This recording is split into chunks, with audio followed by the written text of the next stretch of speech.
उसको ज्वाइन कर लीजिएगा, लिंक डिस्क्रिप्शन बॉक्स में दे दिया गया है। ठीक है, तो चलिए अधिक समय नहीं लेंगे, शुरू करते हैं आज का लेक्चर। तो यहाँ पर पहला प्रश्न पूछा गया है 39, सूरदास के गुरु कौन थे? तो जो सही विकल्प हो जाएगा 39 का, तो वो हो जाएगा सी। जो बल्वाचार्य थे ये सूरदास के गुरु स्वीकार किए जाते हैं, आपको याद रखना है ये।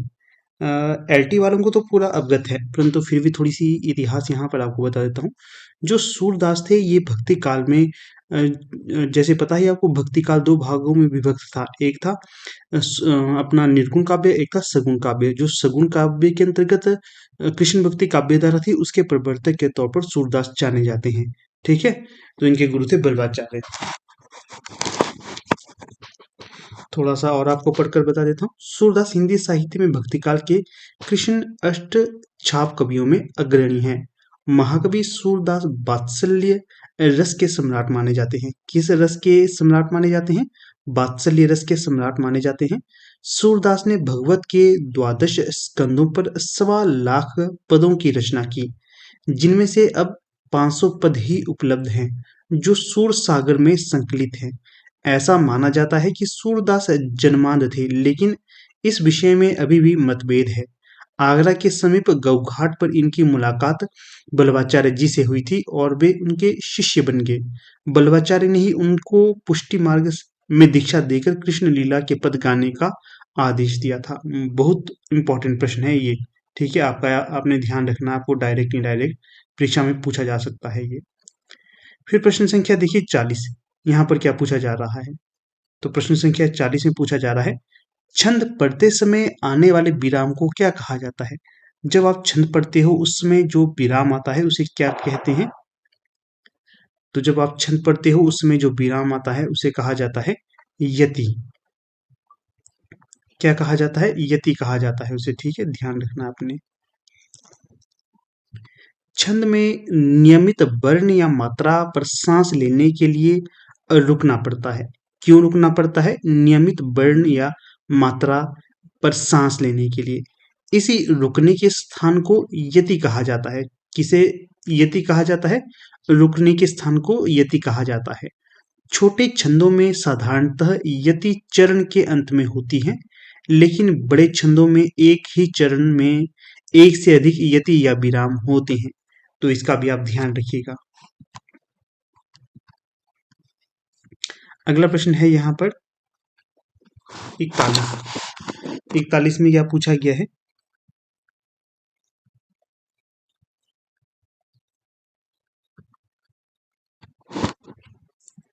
विशेषण शब्द जिस संज्ञा या सर्वनाम की विशेषता बतलाते हैं उसे कहते हैं, क्या कहते हैं उसे? तो उसे कहते हैं विशेष्य। विकल्प भी यहां सही होगा। विशेषण शब्द जिस संज्ञा या सर्वनाम की विशेषता बताते हैं उसे विशेष्य कहते हैं। जैसे बाहर कोई व्यक्ति घंटी बजा रहा है, यदि कोई विशेषण द्वारा व्यक्ति की विशेषता बतलाई जाती है तो उसे विशेष्य कहा जाता है।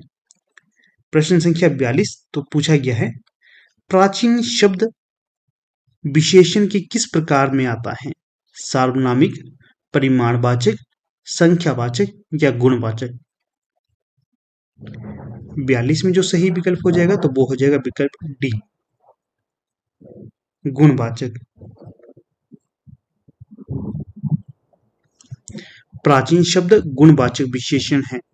जो विशेषण शब्द किसी संज्ञा या सर्वनाम के आकार, प्रकार, गुण दोष, रंग रूप, स्वभाव आदि का बोध कराते हैं वे गुणवाचक विशेषण कहलाते हैं। जैसे चंचल, बुद्धिमान, समझदार, परिश्रमी, आधुनिक, ऐतिहासिक। यहाँ ठीक है, प्राचीन शब्द से किसी की प्राचीनता का पता चल रहा है ना, तो ये गुणवाचक होगा। ठीक है, तो इसका भी आप ध्यान रखिएगा। फिर देखिए प्रश्न संख्या 43, अभ्यास में विशेषण रूप है। तो अभ्यास में जो विशेषण रूप है कौन सा होगा? तो वो हो जाएगा आपका अभ्यासी, विकल्प बी। फिर प्रश्न देखिए, 44 से 45 मुहावरों के लिए उचित विकल्प का चयन करना है। 44 में है, द्रौपदी का चीर का अर्थ है, द्रौपदी का चीर। इस वाक्य का क्या अर्थ होगा? नारी का अपमान करना, शर्मनाक कार्य, कभी समाप्त ना होना, सुंदर स्त्री। आप भी अपने सही विकल्प का चयन कर सकते हो उत्तर देने से पहले। तो सी सही विकल्प होगा, कभी समाप्त ना होना। क्या? कभी समाप्त ना होना, 44 का सी। क्यों द्रौपदी का चीर? क्यों? क्योंकि भगवान श्री कृष्ण ने जो शक्ति प्रदान की थी, उस कारण भगवान श्री कृष्ण का जो सहयोग था, इसका द्रौपदी का चीर जो वस्त्र था कभी खत्म नहीं हुआ था ना। जितने भी जो कौरव थे वो थक गए थे चीर कर करके, परंतु जो वस्त्र था, ये चीर था, ये कभी खत्म नहीं हुआ था, इसलिए ये कहा गया है यहाँ पर।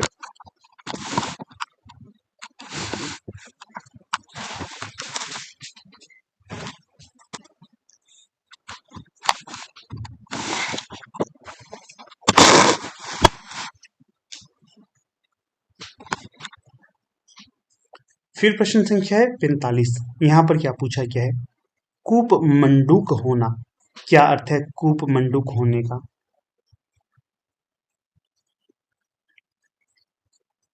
कुएं में गिरना, मूर्ख होना, मात देना।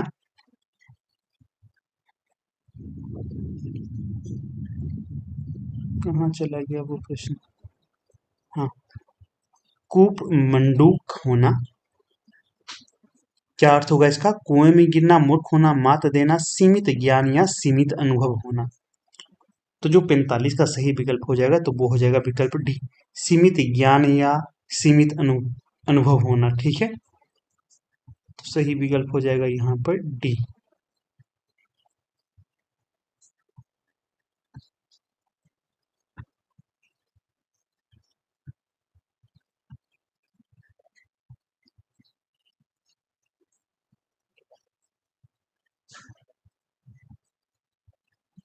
अगला प्रश्न क्या है? इस प्रश्न में वाक्य के पहले और अंतिम भाग को क्रमशः 1 और 6 की संख्या दी गई है। बीच में आने वाले अंश को 4 भागों में बांटकर यरलव संख्या दी गई है। यह चारों उचित क्रम में नहीं है। इन चारों को उचित क्रम में लगाइए ताकि एक शुद्ध वाक्य का निर्माण हो सके। ठीक है, समझ गए आप क्या कहना चाह रहे हैं इस प्रश्न में?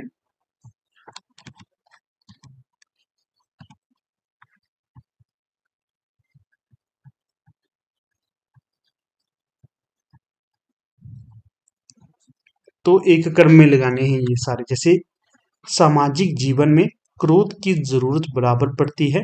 मनुष्य दूसरों के द्वारा पहुंचाए जाने जाने वाले बहुत से, यदि क्रोध ना हो तो कष्टों की चिर निवृत्ति का उपाय ही ना कर सके। ठीक है, तो अगर हम इसका सही मिलान करते हैं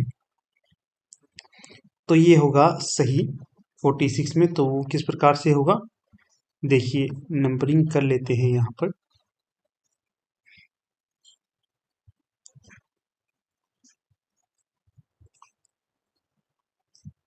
देखिए, सामाजिक जीवन में, सामाजिक जीवन में एक तो ये होगा, फिर है क्रोध की जरूरत बराबर पड़ती है।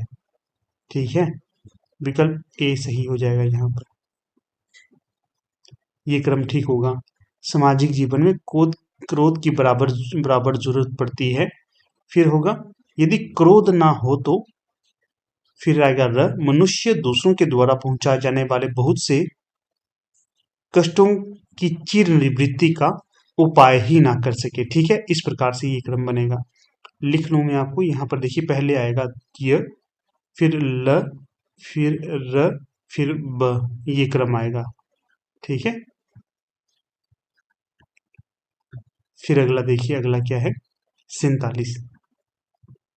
तो यहाँ पर पूछा गया है, दिए गए वाक्यांश के लिए एक शब्द का चयन कीजिए। यहाँ पर जो वाक्यांश दिया गया है ये वाला, इसके लिए एक शब्द का चयन करना है। क्या है ये वाक्यांश? पूर्व और उत्तर के बीच की दिशा को क्या कहा जाता है?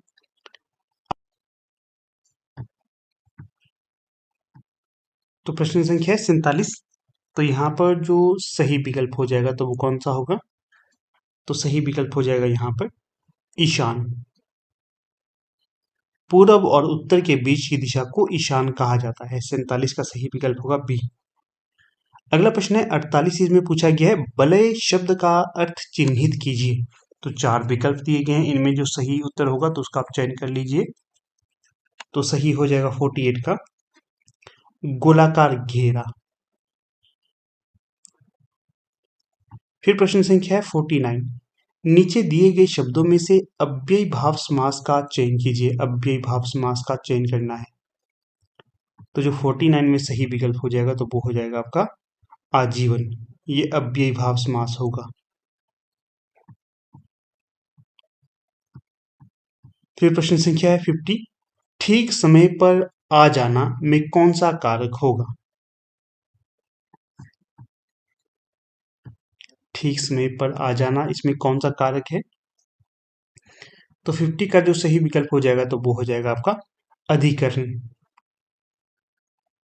अधिकरण वह कारक जो क्रिया के समय स्थान अवसर आदि का बोध कराए तो वहां अधिकरण कारक होता है। जैसे चिड़िया पेड़ पर बैठी हैं, ठीक समय पर आ जाना, घड़े में पानी है, ये सारे।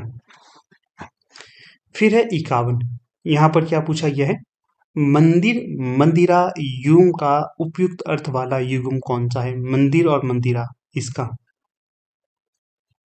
मंदिर का क्या होता है पूजा घर, गुफा घर, देवालय। देखिए पूजा घर भी माना जाता है, देवालय भी माना जाता है, इसलिए ऐसे जल्दी में उत्तर बता देता, थोड़ा सा आपको सॉल्व करवा रहा हूँ। ये तो सही नहीं होंगे। मंदिर और गुफा भी नहीं कहा जाता और घर भी नहीं कहा जाता। ठीक है, यहाँ पर बचे हैं पूजा घर और देवालय। और मंदिरा का क्या अर्थ होता है। मंदिरा का मंदिरा तो पुजारी नहीं होगा, तो अशुभशाला हो सकता है। ठीक है, तो इस प्रकार से आप एलिमिनेट भी किया करिए जब आप क्वेश्चन सॉल्व करते हैं परीक्षा में। तो 51 का सही विकल्प होगा डी, देवालय और अशुभशाला। देवालय मतलब भगवान का घर, अशुभशाला मतलब जहाँ अशुभों का घोड़ों की शाला होती है। तो 51 का सही विकल्प हो जाएगा डी।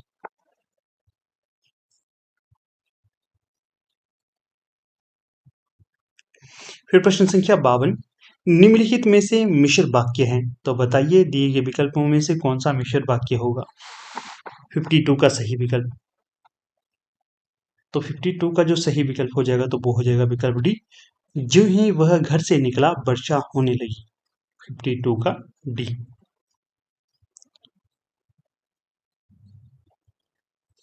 थोड़ी सी आपको यहाँ पर रूपरेखा बता देता हूँ।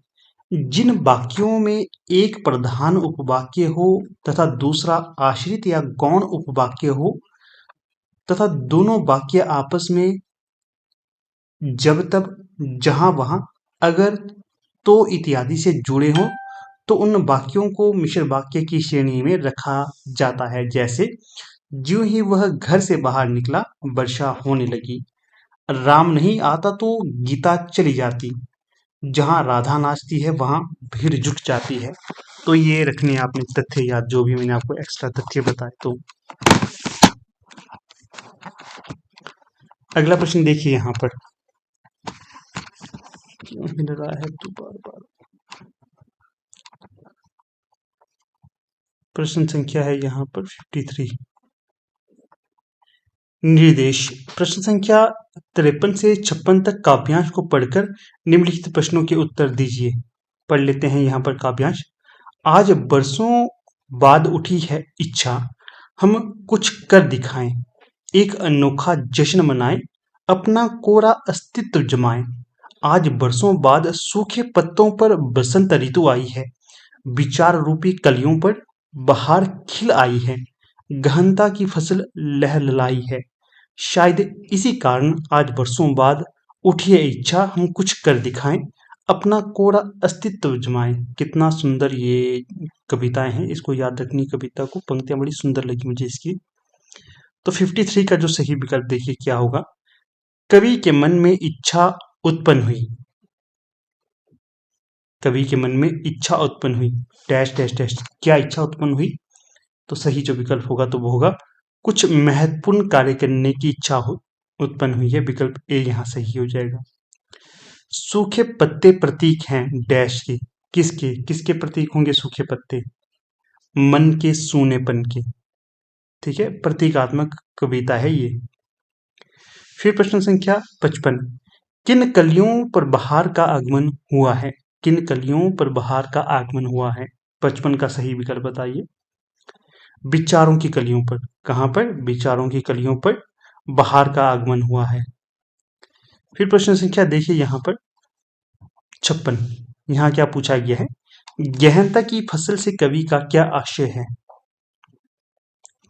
तो जो गहनता की फसल से कवि का आशय क्या होगा? तो वो हो जाएगा आपका विचारों में परिपक्वता। विचारों में परिपक्वता, विकल्प ए यहां सही हो जाएगा। अगला प्रश्न है 57, यहाँ क्या पूछा गया है? रिक्त स्थान हेतु दिए गए विकल्पों में उचित विकल्प चुनिए। रामू की डैश केवल इसलिए हुई क्योंकि राजीव उसकी डैश अधिक बुद्धिमान है। जब आप देखते हैं यहाँ पर तो आपको पता चलता है क्या आएगा विकल्प में। देखिए, रामू की उपेक्षा केवल इसलिए हुई क्योंकि राजीव उसकी अपेक्षा अधिक बुद्धिमान है। उपेक्षा और अपेक्षा कहाँ पर है? अपेक्षा उपेक्षा पहले जो आएगा विकल्प सी वाला, सी। अगला जो प्रश्न देखिए यहाँ पर क्या पूछा गया है? 58, निम्न पंक्तियों में सही अलंकार का चयन कीजिए। पानी बीच मीन प्यासी, मोही सुनी सुनी आवे हासी। पंक्ति को स्वयं भी पढ़िए। पानी बीच मीन प्यासी, मोही सुनी सुनी आवे हासी। तो देखिए यहां जो सही विकल्प होगा विशेषोक्ति, सी। पंक्ति को अगर आप पढ़ते हैं ध्यान से तो आपको पता चलता है। तो विशेषोक्ति का क्या अर्थ होता है? जहां पर कारण के रहते हुए भी कार्य का ना होना पाया जाए वहां विशेषोक्ति अलंकार होती है। ठीक है, यहाँ मछली के पानी में रहते हुए भी मछली के प्यासे होने की बात की जा रही है, अतः यहाँ विशेषोक्ति अलंकार होगी। अगला देखिए 59, क्या पूछा गया है? निम्नलिखित विकल्पों में से किस विकल्प में सभी शब्द व्यक्तिवाचक संज्ञाएं हैं? व्यक्तिवाचक संज्ञाएं क्या होती हैं? व्यक्तिवाचक संज्ञाएं पता है आप? अगर पता है तो कमेंट अवश्य करिएगा। तो जो सही विकल्प हो जाएगा 59 का, तो वो हो जाएगा विकल्प ए ही। जैसे देखिए, राम नाम है किसी का, रामचरितमानस पुस्तक का नाम है, गंगा नदी का नाम है, तो इसलिए ये हो जाएगा। मिठास ये विकल्प बी क्यों नहीं होगा? मिठास है भाववाचक संज्ञा। लखनऊ आम बुढ़ापा भाववाचक, ममता भाववाचक, इसलिए ये यहाँ पर सारे गलत हो जाएंगे विकल्प ए को छोड़कर। तो थोड़ी सी व्याख्या यहाँ पर 59 की भी कर देता हूँ। वह संज्ञा जो किसी वस्तु, व्यक्ति, स्थान का बोध कराती है उसे व्यक्तिवाचक संज्ञा कहा जाता है। जैसे वाराणसी, रामायण, रामचरितमानस, गंगा, मोहन, सीता, ये होंगे आपके व्यक्तिवाचक। अगला देखिए 60, इसमें क्या पूछा गया है? तो 60 में पूछा गया है निम्नलिखित में से गंगा का पर्यायवाची नहीं है। नहीं की बात की जा रही है, नहीं है गंगा का पर्यायवाची। तो 60 में सही विकल्प हो जाएगा कालिंदी। जो कालिंदी है ये गंगा का पर्यायवाची नहीं होगा। बाकी मंदाकिनी, भागीरथी, सुर, सरिता, ये तीनों ही गंगा के पर्यायवाची होंगे। इसी के साथ साथ आप याद रखिए, नदीश्वरी, त्रिफतगा, देवपगा, जाह्नवी, देवनदी और अमर तरंगिनी, सुरसरी, सुरसरिता, विष्णुपदी, ये सारे के सारे होंगे गंगा के पर्यायवाची। अगर कालिंदी है ये किसका पर्यायवाची है, ये भी पूछा जा सकता है परीक्षा में, तो ये होगा यमुना का पर्यायवाची, ये भी आप याद रखिए।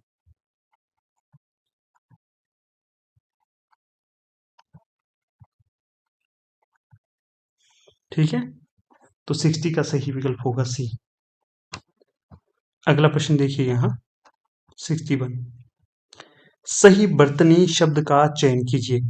किस विकल्प में सही बर्तनी का प्रयोग किया गया है? अवनति, श्रृंगार, मुश्किल, मातृभूमि। तो 61 जब आप देखते हो तो यहाँ पर जो सही विकल्प हो जाएगा तो वो हो जाएगा आपका विकल्प बी। जो श्रृंगार लिखा गया है ये शुद्ध रूप होगा, बाकी जो जितने भी विकल्प लिखे गए हैं ये शुद्ध नहीं होंगे। अवनति भी नहीं, मुश्किल भी नहीं, मातृभूमि भी नहीं, इस प्रकार से नहीं लिखे जाते हैं ये, ठीक है। जो अवनति है इसमें दो आधा न नहीं आएगा, एक ही न आएगा, ठीक है। मुश्किल में भी श आधा आएगा। मात्र नहीं होता है, मातृभूमि होता है, मातृभूमि, ठीक है। तो ये भी आपने ध्यान रखना है, ये भी तथ्य आपसे डायरेक्ट इनडायरेक्ट पूछे जा सकते हैं। फिर प्रश्न संख्या यहाँ पर बी सही होगा।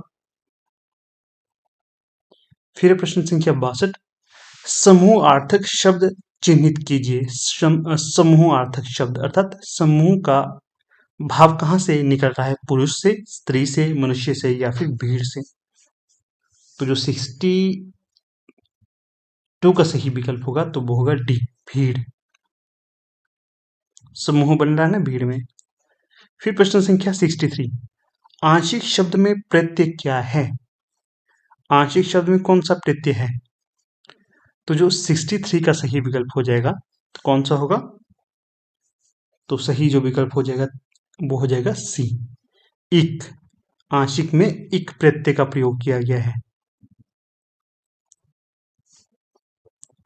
फिर देखिए प्रश्न संख्या यहाँ है 64, नीचे दिए गए वाक्य के त्रुटिपूर्ण खंड को चिन्हित कीजिए।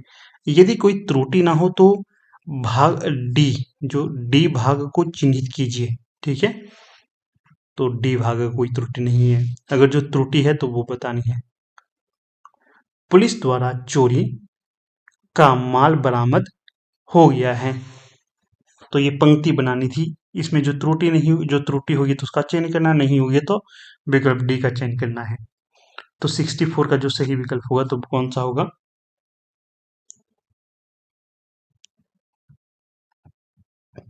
सी, पुलिस द्वारा चोरी का माल बरामद, क्या है, बरामद किया गया है। हो गया नहीं है, किया गया है, लिख दूं, किया किया गया है, क्या है। आपको समझ नहीं आ रहा होगा, मेरी बातों पे फोकस करिए। पुलिस द्वारा चोरी का माल किया गया है, चोरी का, पुलिस के द्वारा चोरी का माल बरामद किया गया है, हो नहीं गया है, ठीक है। तो सी सही विकल्प होगा।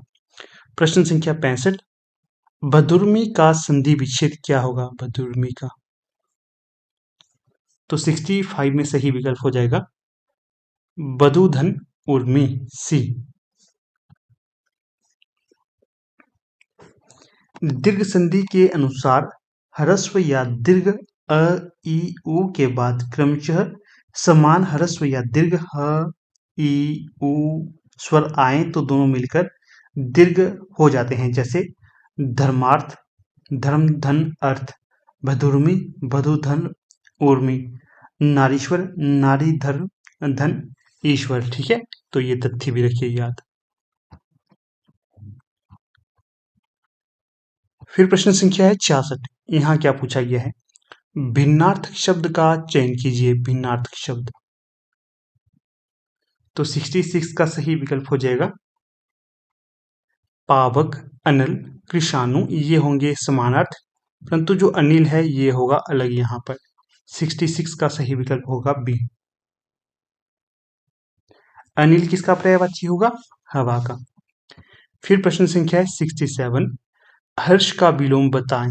हर्ष का विलोम क्या होगा, तो जो हर्ष का विलोम होगा तो वो हो जाएगा विषाद।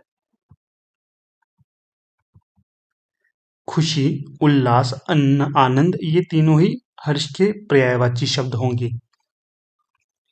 फिर प्रश्न संख्या 68, गंदला, मैला, मलिन किस शब्द के पर्यायवाची हैं। तो 68 में जो सही विकल्प होगा तो वो होगा पंकिल के, किसके, पंकिल के। प्रलय, धवल, पामर इसके नहीं होंगे। गंदला, मैला, मलिन ये पंकिल के पर्यायवाची शब्द होंगे।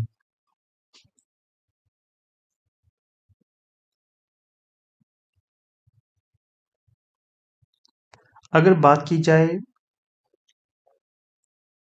किसकी बात की जाए, प्रलय का क्या, प्रलय का अर्थ होता है विनाश। पामर का अर्थ होता है दुष्ट, धवल का अर्थ होता है उजला। ठीक है, और यही है महत्वपूर्ण चीजें जो बतानी थी आपको। फिर अगला प्रश्न है 69, कर्कश का विलोम नीचे दिए गए विकल्पों में से चुने। कर्कश का, तो 69 में सही होगा मधुर। कर्कश का विलोम होगा मधुर। बाकी कठोर, विवेकी, विनम्र इसके पर्यायवाची होंगे। फिर 70 से 71 वाक्यांशों के लिए एक उचित विकल्प का चयन करना है। 70 में है, जो इंद्र पर विजय प्राप्त कर चुका हो उसे क्या कहते हैं। तो 70 का सही विकल्प होता है इंद्रजीत। इंद्रजीत के नाम पर जाना जाता है किसे? रावण का पुत्र था इंद्रजीत। ठीक है, तो इसे इसका ध्यान रखना है। जो इंद्रियों पर विजय प्राप्त कर लेता है उसे क्या कहा जाता है? जितेंद्रिय। ये उच्च कुल में पैदा व्यक्ति, इसके लिए क्या कहेंगे? 71 का उच्च कुल में पैदा होने वाले व्यक्ति को क्या कहा जाता है? तो ये कहा जाता है कुलीन। क्या? कुलीन कहा जाता है, विकल्प डी। फिर प्रश्न संख्या देखिए यहाँ पर 72, ईश्वर तुम्हें दीर्घायु दे, अर्थ के आधार पर वाक्य का भेद बताएं। तो सही जो विकल्प हो जाएगा तो वो हो जाएगा आपका विकल्प 72 का हो जाएगा विकल्प सी।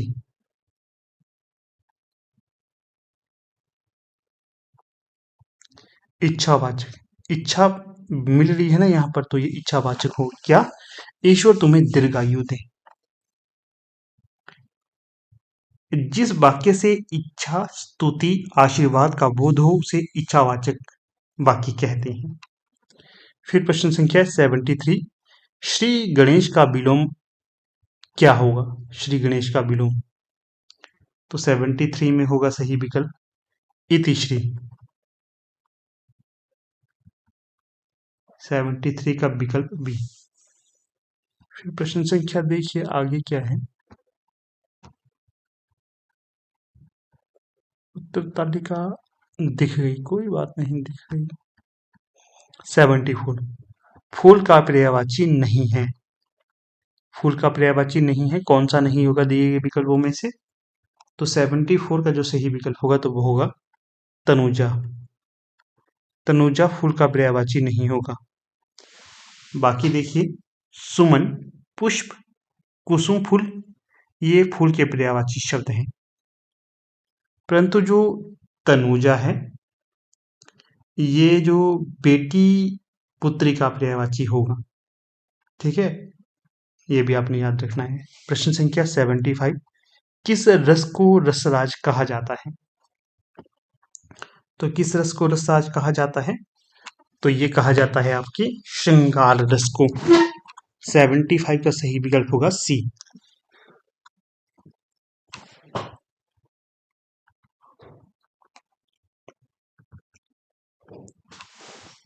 श्रृंगार रस का सर्वाधिक प्रयोग किस रचना के द्वारा रीतिकाल में किया गया था? वैसे तो सभी के द्वारा किया था, परंतु एक खास व्यक्ति था, ठीक है, उसका आपने नाम वर्णन करना है।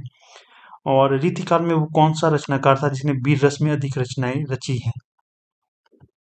और हाँ, रामचरितमानस किस रस में लिखी गई है ये भी बताना है आपने। रामचरितमानस किसकी रचना है?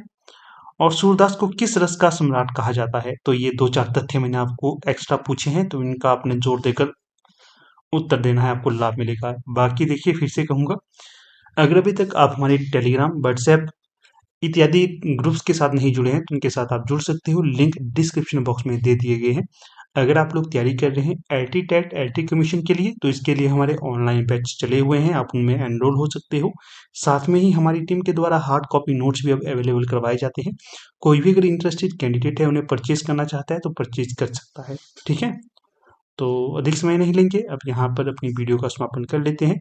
अगर वीडियो आपको बेनिफिट लगती है, वीडियो से कुछ भी बेनिफिट आपको मिल रहा है, बेनिफिशियल है, तो अवश्य वीडियो को लाइक, शेयर और चैनल को सब्सक्राइब करिएगा। ठीक है, तो धन्यवाद। यहाँ पर अब अपनी वीडियो का समापन कर लेते हैं। आप लोग वीडियो के अंत तक बने रहिए, इसका बहुत बहुत धन्यवाद।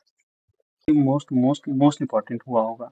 ठीक है, ध्यान से आप इस पूरे लेक्चर को देखना। जो तथ्य आपको नहीं आते हैं तो उन्हें अपनी कॉपी पे अवश्य आप नोट करते रहना।